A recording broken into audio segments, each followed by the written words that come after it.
BNS के chapter 3 general exceptions को 2 part में डिवाइड किया गया है, general exceptions and second part में right of private defence. General exceptions में IPC के सेक्शन 76 से लेकर 95 तक यह डेफिनेशन दिया गया था, जिसे रिप्लेस करने के बाद BNS के सेक्शन मतलब भारतीय न्याय संहिता के सेक्शन 14 से लेकर 33 तक यह सेक्शन दिया गया है। पार्ट 2 की बात करें तो राइट टू प्राइवेट डिफेंस में IPC के सेक्शन 96 से लेकर 106 तक यह डेफिनेशन दिया गया था, जिसे रिप्लेस करने पर भारतीय न्याय संहिता BNS के सेक्शन 34 से लेकर 44 तक यह डेफिनेशन दिया गया है। जनरल एक्सेप्शंस में IPC के सेक्शन 76 से लेकर 95, जिसे रिप्लेस करने के बाद BNS के सेक्शन 14 से लेकर 33 तक की जो भी सेक्शंस हैं उसमें mistake, judicial act, accident and necessity, young age, unsound mind, intoxication, drink and intoxication, consent and communication बताया गया है। यह अलग अलग पार्ट में डिवाइड किया गया है। सबसे पहला पार्ट है मिस्टेक को 2 पार्ट में डिवाइड किया गया है, mistakes of law, mistakes of fact. Mistakes of fact को bound by law and justified by law 76 से लेकर 79 तक यह डिफाइन किया गया था, जिसे रिप्लेस करने के बाद BNS के सेक्शन 40 से लेकर 70 तक यह डिफाइन किया गया है। Mistakes of fact and mistakes of law में क्या डेफिनेशन है? अगर कोई भी तथ्यों की गलत जानकारी या रॉन्ग इन्फॉर्मेशन या रॉन्ग सिचुएशन के अकॉर्डिंग आप फैक्ट को इग्नोर करते हो और आपसे गलती हो जाती है तो वो मिस्टेक्स ऑफ फैक्ट कहलाएगा। अगर आपको लॉ की जानकारी नहीं है या अंडरस्टैंडिंग नहीं है, रूल्स के अकॉर्डिंग आप काम नहीं करते हो, जो भी भारत में लॉ बनाया गया उसे आप फॉलो नहीं करते हो, तो वह मिस्टेक्स ऑफ लॉ कहा जाएगा। मिस्टेक्स ऑफ फैक्ट में आपको रिलीफ दिया जा सकता है, बट मिस्टेक्स ऑफ लॉ में कभी भी आपको जो भी रिलीफ है वो नहीं दिया जाएगा।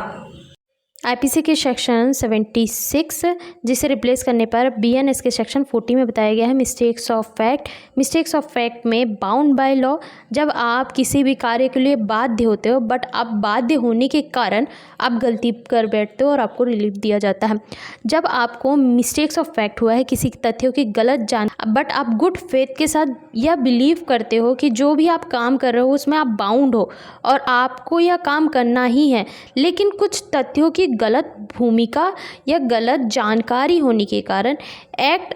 कर बैठता है कोई व्यक्ति या आपसे कोई एक्ट हो जाता है, बट पर्सन की जो फेथ है, वह बिलीव है, वह सही है और उसे लगता है कि यह सही है, बट कुछ सिचुएशन के कारण वह गलत हो चुका है और उनकी जो इंटेंशन है वह गलत नहीं है, वह गुड फेथ के साथ वह काम करते हैं, तो वह बाउंड बाय लॉ कहलाएंगे। बाउंड बाय लॉ में अगर कोई गलती हो जाने पर उन्हें रिलीफ दिया जा सकता है।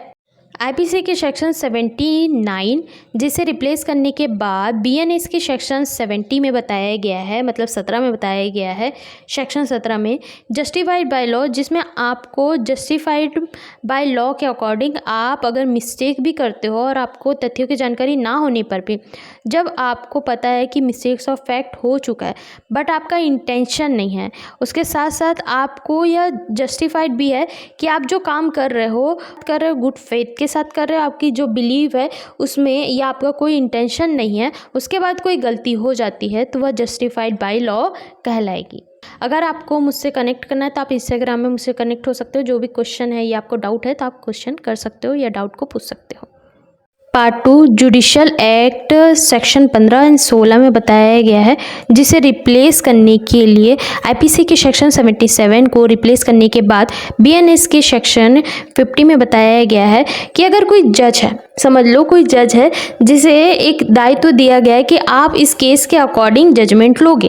तो हर एक जज का यह दायित्व है कि वो बिना किसी भी इंटेंशन के, ये कोई भी ऐसा इंटेंशन ना हो कि इसी पर्सन को जिताना है या इसी पर्सन के फेवर मुझे जजमेंट देना है, अगर वो अपने कर्तव्यों का सही पालन करते हैं, गुड फेथ के साथ कोई भी जजमेंट लेते हैं, वह जो भी फैक्ट उनके सामने लाया गया है उसके बाद फैक्ट के अकॉर्डिंग ही वह जजमेंट देते हैं, तो उस जगह पर कभी कभार जज से गलती हो जाने पर भी जज को भी रिलीफ दिया जाएगा। लाइक किसी का मर्डर हो चुका है और उसके अकॉर्डिंग उन्हें जजमेंट में बताना है कि यह मर्डर के अकॉर्डिंग इन्हें जजमेंट में यह पनिशमेंट दी जाएगी कि नहीं दी जाएगी।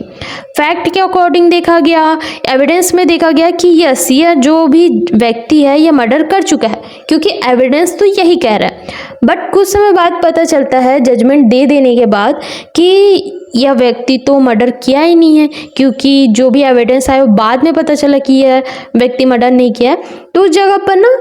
जो जज होंगे उन्हें रिलीफ दिया जाएगा, क्योंकि जो भी एविडेंस लाया गया है, जो भी फेथ दिखाया गया, जो भी फैक्ट लाया गया है, उसके अकॉर्डिंग ही वह बिना इंटेंशन के, मतलब किसी के बिना फेवर के, वह गुड फेथ के साथ में वह जजमेंट दे रहे थे। आईपीसी के सेक्शन 78 बीएनएस के सेक्शन 60 में बताया गया है, अगर कोई जल्लाद है, समझ लो। अब जल्लाद कौन होता है कि जब जुडिशियल सिस्टम होता है उसमें जज है, तो जज का पावर है कि वह जजमेंट दे सकते हैं। बट जब जजमेंट दे देते हैं डेथ पनिशमेंट के लिए, तो डेथ पनिशमेंट के लिए जो फांसी देते हैं उसे जल्लाद कहा जाता है। अब क्या है कि जजमेंट में कोई भी जज है वह अपने गुड फेथ के साथ में उन्हें रिलीफ दिया जाता है। आईपीसी के सेक्शन 77 बीएनएस के सेक्शन 50 में दिया जाएगा कि अगर वो जजमेंट दे रहे हैं, डेथ पनिशमेंट भी दे रहे हैं, तो वो लायबल नहीं होंगे। क्या है कि अगर कोई नॉर्मल पर्सन किसी को मारने की कोशिश करेगा या मारने का भी कोई काम करेगा तो उस पर केस किया जाएगा। तो जब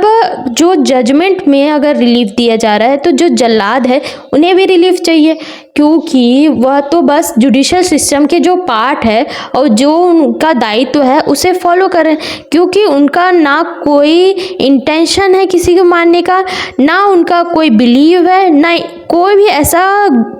रॉन्ग फेथ नहीं है। गुड फेथ के साथ वह जो भी कोर्ट के द्वारा जो जुडिशियल सिस्टम में उनको जजमेंट दिया गया कि डेथ पनिशमेंट दिया जाएगा, इस टाइम पर आपको इन्हें फांसी देनी है। फांसी देने के लिए वह अपने कर्तव्यों का पालन कर रहे हैं। अगर वह कर्तव्यों का पालन कर रहे हैं तो उन्हें रिलीफ दिया जाएगा। ऐसा नहीं बोल सकते आप कि अगर एक व्यक्ति को फांसी दे दिया गया है तो जल्लाद को भी फांसी दो। क्यों? क्योंकि वह जुडिशियल सिस्टम के जो भी जजमेंट दिया गया है, जो भी जजमेंट पास किया गया है, उसके अनुसार ही वह एक्ट कर रहे हैं, तो उन्हें भी रिलीफ दिया जाएगा। आईपीसी के सेक्शन 81 जिसे रिप्लेस करने के बाद बीएनएस के सेक्शन 90 में बताया गया है नेसेसिटी, किसी भी बड़े नुकसान को बचाने के लिए छोटे नुकसान को करना। एक एग्जाम्पल तरीके से समझते हैं, उसके बाद आप इसे अच्छे से समझोगे। एक जहाज़ है, उसमें 100 लोग हैं, मतलब बड़ा जहाज़ है, उसमें 100 लोग हैं, और अगर वह एक टाइटैनिक के अकॉर्डिंग वो बर्फ़ से टकरा गया तो वह सारे लोग जो उसमें हैं, 100 लोग हैं, वो मर जाएंगे। बट एक सामने में एक छोटा सा जहाज़ है जिसमें 2 लोग हैं, अगर हम उससे टकराते हैं तो 2 लोग तो ख़त्म हो जाएंगे और 100 लोग बच जाएंगे। तो किसी भी बड़े नुकसान को बचाने के लिए, बड़े हार्म को बचाने के लिए आपका जो भी नॉलेज है वह आपको पता है कि जो भी लाइटली कॉज होगा वो हार्म, वह छोटे तरीके से छोटे लोगों के लिए, ये छोटी जनसंख्या में नुकसान को करके बड़े नुकसान को बचाया जा सकता है। क्राइम इंटेंशन कॉज हार्म, अगर कोई भी क्रिमिनल इंटेंशन भी है, क्योंकि क्रिमिनल इंटेंशन हुआ ना कि आप किसी को मार रहे हो, 2 लोग भी है लेकिन मार रहे हो, बट आप 100 लोगों को भी बचा रहे हो, तो उस जगह पर देखा जाएगा कि आपका जो इंटेंशन, आपको नॉलेज होने के बाद भी आप हार्म को कर रहे हो, क्योंकि बड़े नुकसान को बचाया जा सके। अगर आपको मुझसे कनेक्ट करना है तो आप इंस्टाग्राम में मुझसे कनेक्ट हो सकते हो। जो भी क्वेश्चन है या आपको डाउट है तो आप क्वेश्चन कर सकते हो या डाउट को पूछ सकते हो। जनरल एक्सेप्शन में जो भी बच्चे हैं उनको कुछ तरीके से रिलीफ दिया जाता है। जनरल एक्सेप्शन में जो अनसाउंड माइंड है और जो कम उम्र के बच्चे हैं उन्हें रिलीफ दिया जाता है। जब हम जनरल एक्सेप्शन के बीएनएस के सेक्शन 6 में भी देखें कि जनरल एक्सेप्शन में बच्चे को और जो पागल व्यक्ति हैं उन्हें रिलीफ ज़्यादा दिया जाता है, जिसे अच्छे से बताया गया है आईपीसी के सेक्शन 82 में एंड 83 में, जिसे रिप्लेस करने के बाद 20 एंड 21 में बताया गया। 20 में क्या बताया गया, अगर किसी बच्चे की एज 7 साल से कम है और उसे गलती से कोई क्राइम हो गया है, उनका कोई भी इंटेंशन नहीं था, उसके बाद भी हार्म कॉज हो गया है, तो उसे रिलीफ दिया जाएगा। क्योंकि वो जो भी हो, 7 साल से कम उम्र का बच्चा अगर क्राइम कर भी देता है तो उनका इंटेंशन नहीं होता, उनकी इतनी समझ नहीं है। जानबूझ के करवाना अलग होता है और हो जाना अलग होता है। बीएनएस के सेक्शन 21 में कि अगर कोई बच्चा 7 साल से ऊपर का है, मतलब 7 साल से ऊपर का है और उनकी एज 7 साल से ज़्यादा है और 15 साल तक है या 15 साल से ऊपर है, तो उस जगह पर देखा जाएगा कि उनकी मैच्योरिटी कितनी है। मिच्योरिटी ऑफ चाइल्ड की वह मिच्योर है कि अनमिच्योर। कुछ बच्चे होते हैं ना जिन्हें पता होता है कि गन से किसी पर्सन की डेथ हो सकती है, डेथ कॉज हो सकती है, और किसी बच्चे को पता ही नहीं कि गन से भी डेथ हो सकती है। तो जब भी किसी बच्चे से जो क्राइम होगा वह 7 साल से बड़ा है, 15 साल तक की देखा जाएगा, अगर इस एज में अगर उनसे क्राइम हो चुका है तो उनकी मिच्योरिटी कितनी है, उनका जो नॉलेज कितना है, उनका इंटेंशन क्या था, उनका पर्पस क्या था, ये सारी चीज़ें देखी जाएगी। अगर वह अनमिच्योर है, उन्हें नॉलेज नहीं थी, ये सारी चीज़ें हैं, तो उन्हें रिलीफ दिया जाएगा। अगर वह मिच्योर है, उन्हें पता है कि मैं अपने दोस्त को गन मारूंगा तो उनकी मृत्यु हो सकती है, मतलब उनकी डेथ हो सकती है, डेथ कॉज हो सकती है, तो उस जगह पर रिलीफ नहीं दिया जाएगा। तो जब भी बात होगी 7 साल से ऊपर के जो भी बच्चे की, उन्हें रिलीफ देने से पहले एक बार सोचा जाएगा। बट जो 7 साल से कम के हैं उन्हें नहीं सोचा जाएगा, क्योंकि वह इतनी एज की नहीं है कि उन्हें समझ आए कि वह क्या कर रहे हैं। तो आप ऐसा नहीं है कि 7 साल के बच्चे को ट्रेन करके आप कुछ भी करवा लोगे। अगर आप ट्रेन करते हो, उनके माइंड में पर्पस देते हो, उनके माइंड में इंटेंशन देते हो, उनके माइंड में एक पर्पस के साथ साथ एक गोल देते हो, तो वहाँ रिलीफ नहीं दिया जाएगा। बट ऐसा कुछ नहीं है, और गलती से हो गया तो रिलीफ दिया जा सकता है जनरल एक्सेप्शंस में। अगर आपको मुझसे कनेक्ट करना है तो आप इंस्टाग्राम में मुझसे कनेक्ट हो सकते हो। जो भी क्वेश्चन है या आपको डाउट है तो आप क्वेश्चन कर सकते हो या डाउट को पूछ सकते हो। इंटॉक्सिफिकेशन 85 एंड 86 आईपीसी एंड जिसे रिप्लेस किया गया है बीएनएस के सेक्शन 40 एंड 43 में। 43 की बात कर लेते हैं। अगर आपके जो दोस्त है वह इंटेंसफुली आपको ना जानबूझकर इतना शराब पिला देते हैं, इतना शराब पिला देते, इतना शराब पिला देते कि आप होश में नहीं है और आपको पता नहीं है कि आप क्या एक्ट कर रहे हो, आपका नॉलेज क्या है, आपका इंटेंशन क्या है, आपकी जो पर्पस क्या है, आपको कुछ भी नॉलेज नहीं है और आपको जानबूझकर ऐसा एक्ट किया गया। भांग खिलाना हो सकता है, अगर आपको कोई भी नशीली पदार्थ हो सकते हैं, इंजेक्शन हो सकता है, ड्रग्स हो सकता है या शराब हो सकता है। इंटॉक्सिफिकेशन मतलब नशे की कुछ ऐसी चीज़ करवाएं जिससे आप अपना होश खो बैठे हो, बट आपके दोस्त को पता है और आपको वो भड़काता है या आपको वो इंटेंशन देता है और उस चक्कर में आपसे गलती हो जाती है और आप ना गलती कर बैठते हो और किसी के साथ में अपराध कर बैठते हो, तो उस जगह पर उस व्यक्ति को सज़ा होगी। आपको रिलीफ मिल सकता है, लेकिन यह आपको प्रूफ करना होगा कि अगर आपके साथ में कुछ ऐसा हुआ है, आपको जानबूझकर शराब पिलाए गए, आप उसमें कोई भी इंटेंशन नहीं था, जबरदस्ती ऐसा किया गया है, तो उस जगह पर रिलीफ दिया जा सकता है, बट आपको एविडेंस के साथ प्रूफ करना होगा। बीएनएस के सेक्शन 40 में बताया गया कि ओके, अब बोल दिया गया कि शराब पीने के बाद कुछ भी कर लो, कुछ भी आप कर रहे हो और आपने खुद शराब पी है, मतलब आपके दोस्त नहीं पिला रहे, आप खुद पी रहे हो, आप 10 पैक बना लिए और पी लिए, उसके बाद आप गलती कर रहे हो, आप क्राइम कर रहे हो और आप सोच रहे हो क्या मुझे जनरल एक्सेप्शन में सारी चीज़ें तो मिल जाएगी, नहीं मिलेगी। अगर आप खुद से शराब पीते हो तो आपको ही सज़ा होगी। आप कितने भी नशे में रहो, आप कितना भी शराब पियो, आप ही लाइबल होगे उस क्राइम के लिए, कोई और लाइबल नहीं होगा और आपको जनरल एक्सेप्शन में कोई भी रिलीफ नहीं दिया जाएगा। सेक्शन बीएनएस के सेक्शन 25 से लेकर 30 तक बताया गया है कंसेंट के बारे में कि कंसेंट होता क्या है। मतलब आप अपने तरीके से हामी तो दे देते हो, बट अगर आपको पता है कि हामी देने के बाद भी कुछ ऐसा कर सकता है कोई, आपसे कंसेंट लिया जाता है। कंसेंट के कुछ टाइप है जिसमें कंसेंट देने के बाद भी आपके कंसेंट को अग्री नहीं किया जाएगा। किसी भी तरीके से डरा कर, आपको लेटर में ज़बरदस्ती सिग्नेचर करवा के, लिखित रूप से, मौखिक रूप से, किसी भी तरीके से डरा कर या आपको धमका कर आपका कंसेंट लेना, या 12 साल से कम उम्र की कोई भी बच्ची या बच्चा को अगर आप ज़बरदस्ती क्राइम की इंटेंशन से कंसेंट लेते हो तो नहीं माना जाएगा। अनसाउंड माइंड को नहीं माना जाएगा। इंटॉक्सिफिकेशन में अगर कोई व्यक्ति है या धोखे में कोई व्यक्ति है या आपका इंटेंशन गलत है तो जगह पर आप कंसेंट दे भी देते हो तो वह कंसेंट नहीं माना जाएगा। यही कहा गया है कि जो सेक्शन 25 है उसमें कहा गया है कि अगर आपसे कोई गलती हो गई है और आपसे या कोई